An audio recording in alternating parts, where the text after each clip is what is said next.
उसके बाद में वो चार भी एक नहीं हो पाते, ऐसी समाज की स्थिति रहती है। लेकिन ऐसी विषम और संघर्षित परिस्थिति में आपने इस शोषित पीड़ित पिछड़ों को एक करने का जो कार्य किया, इतनी बड़ी संख्या में एक दिशा में चलाने का जो कार्य किया, उसके लिए आपका मैं हृदय से स्वागत, वंदन और अभिनंदन करता हूं। और आपके लिए वो पंक्ति फिर समर्पित करता हूं कि कोई चलता पथ चिन्हों पर कोई पथ चिन्ह बनाता है वही सूरमा इस जग में जो अपनी राह बनाता है। ऐसे आपने एक अपनी अलग पहचान और अपनी राह बनाने का काम किया। जरा जोरदार तालियों के साथ में एक बार पुनः योगेश जी, गोपाल जी, सुनील जी, कमल जी और इनकी पूरी टीम, क्योंकि आप लोग सब जानते हैं कि जो बड़ा आयोजन होता है तो एक व्यक्ति उसके मार्गदर्शक होते हैं, उसके मुख्य होते हैं, लेकिन उनके साथ में जो हाथ लगते हैं दसों, तो ऐसे हमारे गोपाल जी, सुनील जी, कमल जी और उनकी पूरी टीम है जो बहुत रात दिन मेहनत करती है। मैं देखते रहता हूँ और वाकई में आपने जो बहुत कठिन बीड़ा उठाया है। ये पंक्ति जब मैं एक बार रांची झारखंड के कार्यक्रम में गया था अध्यक्ष जी, तो मैं जब पहुंचा था उस कार्यक्रम में तो जगदेव बापू की जयंती थी और उस जयंती में जब मैं गया था तो मैंने सिर्फ एक चीज पढ़ी थी कि 100 में 90 शोषित है, 90 भाग हमारा है, धन धरती और राजपाट में 90 भाग हमारा है। तो वाकई में इस देश के अंदर जो पिछड़ा है, शोषित पीड़ित और दलित के नाम से हम लोग जिसको बोलते हैं मंचों के माध्यम से, वह गौरवशाली इतिहास रचने वाला जो समाज है, उसकी आबादी आधे से अधिक है। तो हर क्षेत्र में उसकी हिस्सेदारी भी आधे से अधिक होना ही चाहिए और उस आवाज को बुलंद करने का काम योगेश मान सिंह कुशवाहा जी और हमारे समाज के जो वरिष्ठ लोग कर रहे हैं। मैं आपका कोटि कोटि प्रणाम करता हूं, आपका हृदय से स्वागत, वंदन, अभिनंदन करता हूं कि आप बहुत ही पावन और पवित्र कार्य कर रहे हैं। हमारे लिए जहां भी यथाशक्ति तथा भक्ति जितना सहयोग हो सकता है पूरा सहयोग करेंगे। सर, मैं प्रणाम करता हूं संविधान के निर्माता डॉक्टर भीमराव अंबेडकर जी को, हमारे समाज के गौरव जो माली, सैनी, मौर्य, साक, मरार, कछवा, कुशवा, काबरे के नाम से को गौरव महसूस कराने वाले ऐसे हमारे ज्योतिराव फुले जी, सावित्रीबाई फुले जी, जिन्होंने वाकई में 1848 में एक महिला पहली शिक्षिका होके और इस देश के अंदर पहला महिलाओं के क्षेत्र में क्रांति लाने का काम किया, शिक्षित करने का काम किया।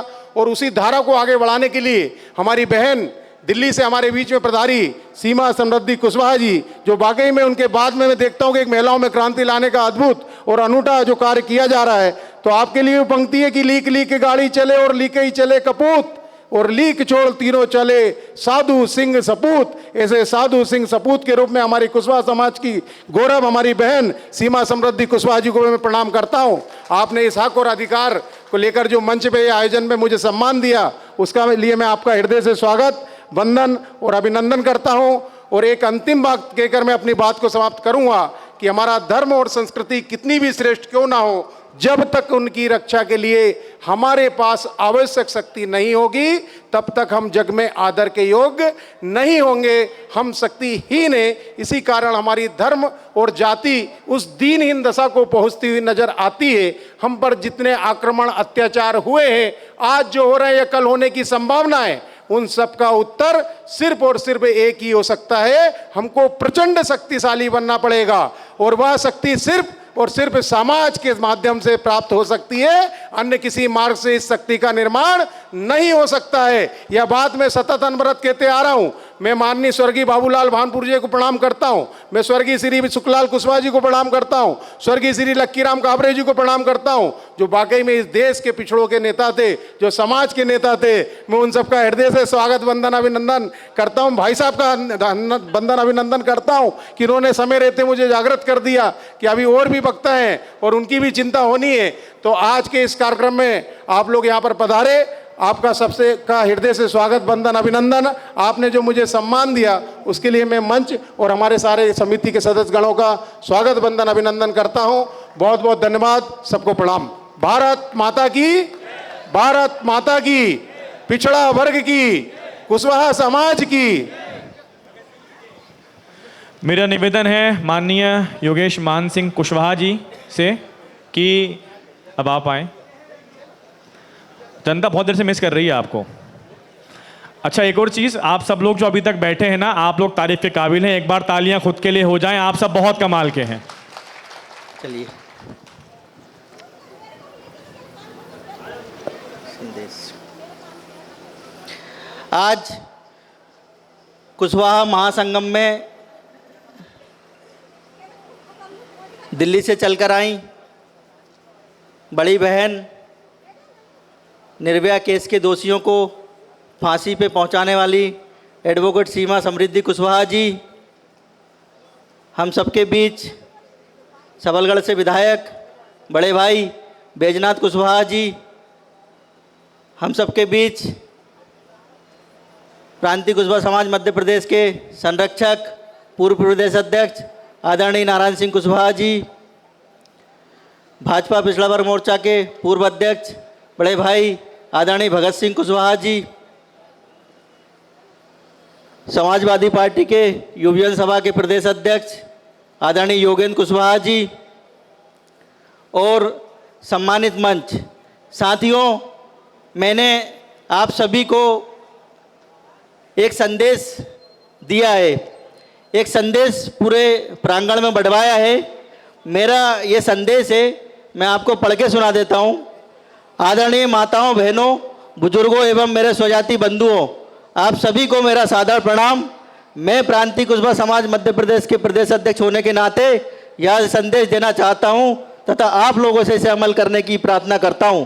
जैसा कि हम सब जानते हैं कि हम सब चक्रवर्ती राजा सम्राट अशोक मौर्य साम्राज्य के वंशज हैं। हमारा भी देश में गौरवशाली इतिहास रहा है, परंतु आज इस देश में गैर बराबरी की व्यवस्था है। देश की आज़ादी के वर्षों बाद भी हमें सामाजिक, राजनीतिक एवं शैक्षणिक आधार पर समानता का अधिकार नहीं मिला है। इस व्यवस्था को खत्म करने के लिए कई सालों तक हमारे महापुरुषों ने संघर्ष किया।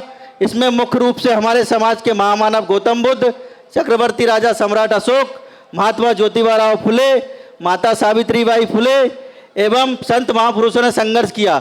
आज हमें उनके संघर्षों को याद करना आवश्यक है। महात्मा फुले जी ने कहा था, विद्या बिना मति गई, मति बिना नीति गई, नीति बिना गति गई, गति बिना वित्त गया, वित्त बिना शूद्र गए। इतना अनर्थ एक अविद्या ने किए।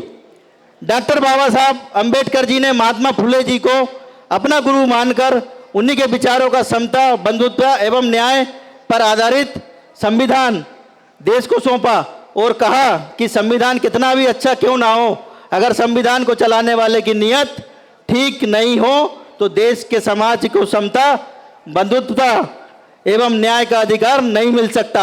और कहा, राजनीतिक सत्ता की वह चाबी है जिसमें तकदीर के हर ताले को खोले जा सकते हैं। बाबा साहब द्वारा संविधान में पिछड़ा वर्ग को अनुसूचित 340, 341 के तहत संवैधानिक अधिकारों का प्रावधान दिया। उसी के तहत मंडल कमीशन की रिपोर्ट आई, परंतु आज दिनांक तक मंडल कमीशन की रिपोर्ट को लागू नहीं किया गया। डॉक्टर अंबेडकर साहब समाज को संदेश देकर गए कि सत्ता रूपी मंदिर पर हमारा कब्जा होने पर ही समाज का भला हो सकता है। आज मध्य प्रदेश में हमारे समाज के लगभग 80 लाख से 1 करोड़ वोटर है। हमारा कुशवाहा, शाक्य, सैनी, माली समाज मध्य प्रदेश की 80 से 100 सीट पर 20,000 से लेकर 55,000 मतदाता है और इन सभी सीटों का निर्णायक भूमिका निभाता है। परंतु संख्या के अनुपात में हमें विधानसभा एवं लोकसभा निर्वाचन में कोई राजनीतिक दल हिस्सेदारी नहीं देना चाहता है। मांगने से भीख मिलती और संघर्ष करने से अधिकार। जिसकी जितनी संख्या भारी उसकी उतनी हिस्सेदारी। मेरी बहनों के लिए माता सावित्रीबाई फुले जी ने कहा था, किसी समाज या देश की प्रगति तब तक संभव नहीं है जब तक वहाँ की महिलाएं शिक्षित ना हो। एक सशक्त और शिक्षित नारी सभ्य समाज का निर्माण कर सकती है, इसलिए तुम्हारा भी शिक्षा का अधिकार होना चाहिए। कब तक गुलामी की जंजीरों में जकड़ी रहोगी? उठो और अपने अधिकारों के लिए संघर्ष करो। आज योगेश मान सिंह कुशवाहा समाज के सामने, अपने साथियों के सामने यह संकल्प लेता है और घोषणा करता है कि जब तक राजनीतिक, सामाजिक, शैक्षणिक और नौकरियों में हमारा अधिकार नहीं मिलेगा तब तक अंतिम सांस तक हमारा संघर्ष जारी रहेगा। क्योंकि हम ऐसे निर्णायक मोड़ पर खड़े हैं कि हमारे किए गए संघर्षों से आने वाली पीढ़ी को दिशा मिलेगी। तो हमें हमारे संघर्ष को याद करेंगे, हम समाज में नई क्रांति लाएंगे और अपना अधिकार लेकर रहेंगे। मेरा सपना है कि देश एवं प्रदेश में मेरे वर्ग के लोग शासक बने। आज मध्य प्रदेश के अंदर प्रांतीय कुशवाहा समाज 2 साल से राजनीतिक दलों से हिस्सेदारी, हमारी जितनी संख्या है जनसंख्या के अनुपात में हिस्सेदारी मिलना चाहिए, इसको लेकर